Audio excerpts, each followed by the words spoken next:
Previously on Danielle Colada TV. I am sharing 15 of my favorite words and phrases from my ADHD girly glossary. Let's get into it.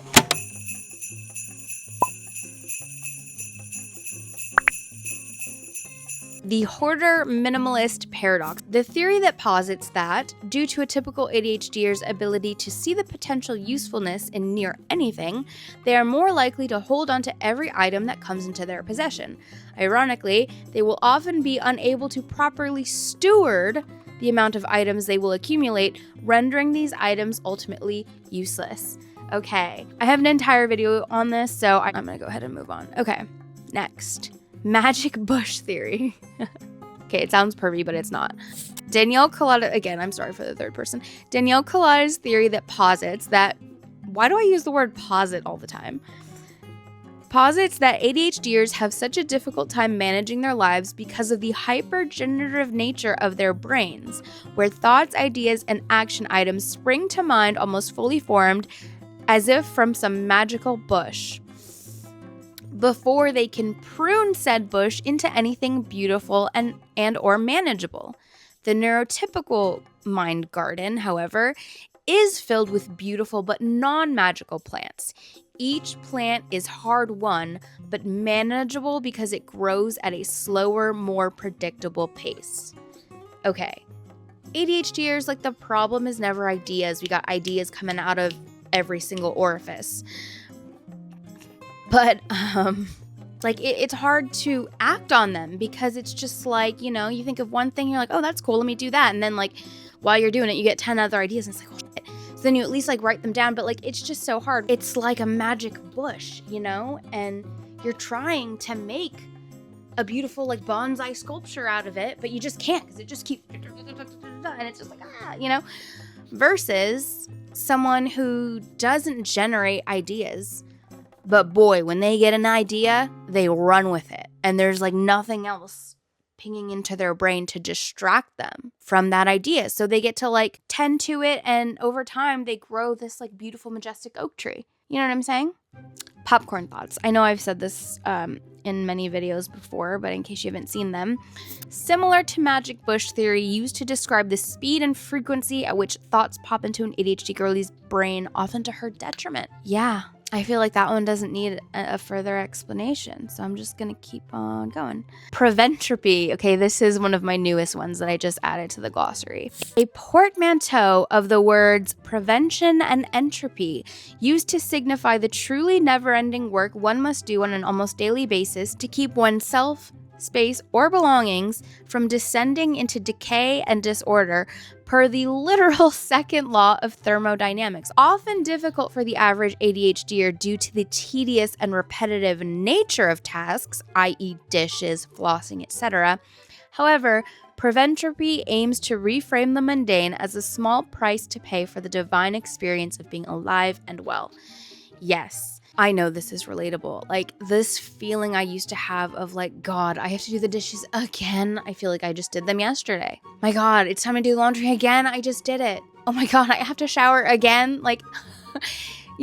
This kind of stuff is hard for ADHDers, I've seen memes that are being an adult is just cleaning your kitchen every day until you die. And when you frame it like that, it does sound kind of miserable. However, this is probably one of the biggest lessons I have to learn in this life. I have Saturn in my 6th house, which is Capricorn.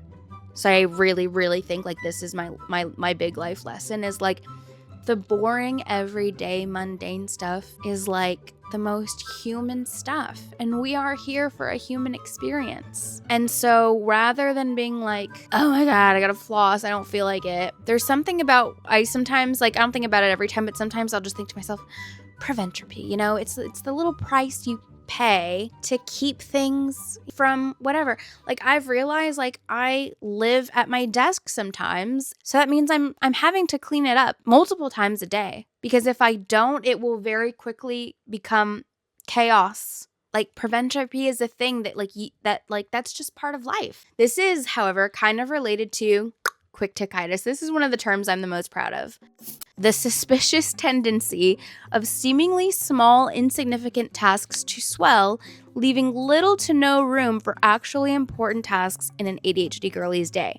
I think a lot of us have dealt with this before. I have been dealing with it a lot this year in particular. As I said a couple of videos back, my life has changed so much. I don't really have like appointments anymore. I have a lot of free time. And so I'll think to myself like, oh, I have the whole day to do like whatever I want. I could do like I could make major progress on XYZ project or whatever. And then what will happen instead is I'll start the day by like making the bed and then like cleaning up me and my husband's like water cups from the night before and like doing laundry and like all these little things that really shouldn't take that long, but somehow it's like they swell, you know? And then before you know it, you look and it's like 1 o'clock in the afternoon and you're like, what the hell have I done all day? Even though I feel like I haven't stopped moving. That's quick tickitis. And our last term for today, shallow work. The antithesis to deep work, a term coined by acclaimed professor and author Cal Newport, which advises one to block out 3 to 4 hour long blocks of work for maximum productivity. Shallow work encourages those who would be overwhelmed by such an idea to work in stolen and in-between moments where pressure and expectations are lower, thereby lowering mental blocks. The best example that I can think of this is like when I was in college.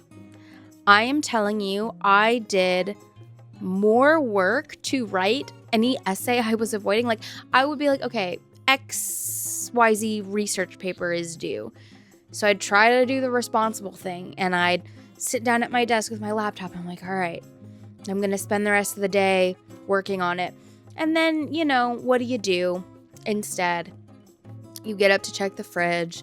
You decide that your sock drawer needs organizing because it's just too much pressure. It's not only like the pressure, like I'm doing the hard thing now. It's also like, and I have to do it for 3 hours. What ADHDer wants to sit in a chair for 35 hours? Like nobody, right? And when I look back, I realize I actually did my best work and probably most of it when I was like waiting for the subway or taking a bus across town, you know? I think this has a lot to do with, I think it's called the default mode network. Like when you're kind of doing something else, your brain starts like running in the background, right? It's like how you get your best ideas in the shower. There's something that's so low pressure, but like, oh, I have a really good idea for a point I should address in this 10-page essay.